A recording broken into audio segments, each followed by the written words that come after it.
Hey guys, Begum బజార్లో అయితే రాఖీలు తీసుకున్నాము. రిటర్న్ అయిపోతున్నాం. ఎట్లా అంటే మస్తు ప్రైజులు, అంటే చాలా ప్రైజులు ఉన్నాయి ఇక్కడ. మేమైతే కంప్లీట్ చేసుకున్నాము. టాస్క్ కంప్లీట్ అయిపోయింది. ఫుల్ చెమట వస్తుంది. ఫైనల్లీ తీసుకొని వెళ్తున్నాము. ఎట్లా అంటే ఫుల్ రష్, అంటే ఫుల్ రష్ ఉంది ఇక్కడ బేగం బజార్లో అయితే. ఇక అమ్మాయి ఇప్పుడైతే ప్రస్తుతానికి గాజులు అయితే తీసుకుంటుంది ఇక్కడ. మీరు కూడా ఇంకా విజిట్ చేయండి, బేగం బజార్ వచ్చేసేయండి, రాఖీలు తీసుకోండి. ఏమంటావు అన్న? హాయ్ చెప్పు.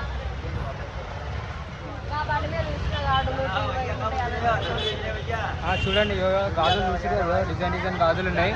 ఇంకా లేట్ ఎందుకో విజిట్ చేయండి అన్న వాళ్ళ షాప్. మీ షాప్ పేరు ఏం పేరేనా? చెప్పండి. అభ్యాస్ బెంగళూరు స్టోర్. చలో ఇక్కడ బేగం బజార్లో ఉంటుంది. ఇక్కడికైతే విజిట్ చేయండి. మంచి మంచి డిజైన్లు ఉన్నాయి ఇక్కడైతే. సరేనా? బాయ్ మరి, ఉంటా. అభ్యాస్ బెంగళూరు. అరే చెప్పు, అరే చోటే చెప్పు. మనోడు అయితే చెప్పడానికి భయపడుతుండే. బాయ్.